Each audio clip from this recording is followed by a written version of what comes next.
नमस्कार मंडळी, मी तुमचा लाडका मित्र वरद विजय चव्हाण आणि मी तुम्हा सर्वांचं माझ्या युट्यूब चॅनलमध्ये स्वागत करत आहे. म्हणजे काल रिलीज झाला होता एक मराठी सिनेमा, ज्या सिनेमाचं नाव आहे स्वरगंधर्व सुधीर फडके.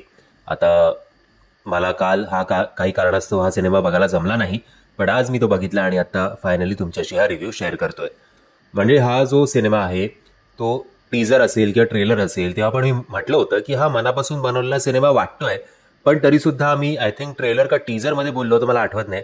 मी तेव्हा बोललो होतो की यंग ऑडियन्सला तुम्ही अपील करणार कसं. या सिनेमामध्ये असं काहीही नाहीये की यंग ऑडियन्स लगेच थिएटरमध्ये त्यांचे पाय बळतील, आणि कुठेतरी हीच फिलिंग मला हा सिनेमा बघितल्यानंतर आली. सिनेमा चांगला आहे, बट हा सिनेमा अपील कोणाला होईल तर 40+ लोक, त्याच लोकांना कदाचित तो अपील होईल.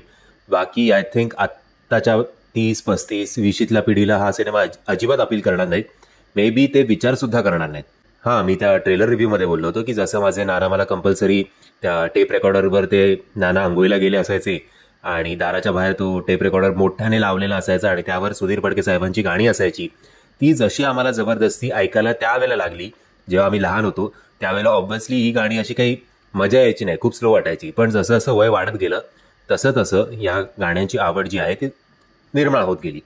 आणि तसंच काहीसं या सिनेमाच्या बाबतीत सुद्धा घडायला हवं होतं. मी ट्रेलर रिव्ह्यूला बोललो होतो की प्रत्येक ज्या लोकांनी सुधीर फडके साहेबांची गाणी ऐकली आहेत, खास करून आत्ता जे 40-50+ लोक असतील, त्यांनी पुढच्या पिढीला जबरदस्तीने हा सिनेमा बघण्यासाठी घेऊन जावं.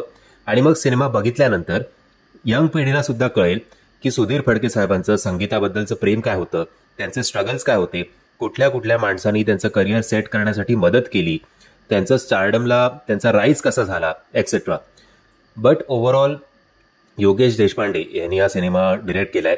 एक चांगली स्टोरी त्यांनी लिहिली आहे, एक चांगला फ्लो आहे या स्ट्रगलवाल्या जर्नीचा आणि मग स्टारडमचा.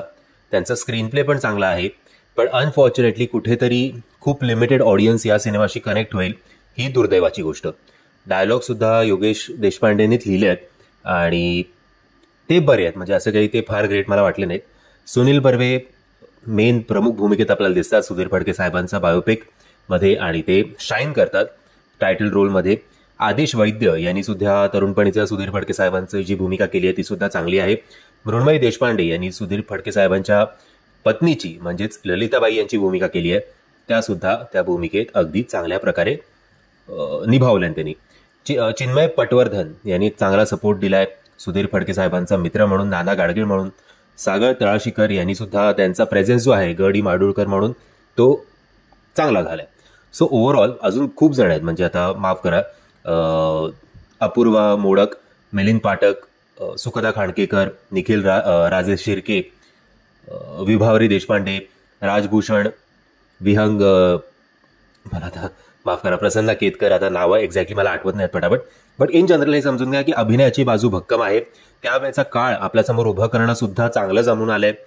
संगीत तर चांगलं आहेच, प्रत्येकाने स्वतः ती व्यक्तिरेखा खूप चांगल्या पद्धतीने हाताळली आहे. दुर्दैवाची गोष्ट अशी, हा सिनेमा प्रत्येकाला अपील होईल असं नाहीये, त्यामुळे हा सिनेमा बॉक्स ऑफिसवर किती चालेल याच्याबद्दल जरा शंकाच आहे.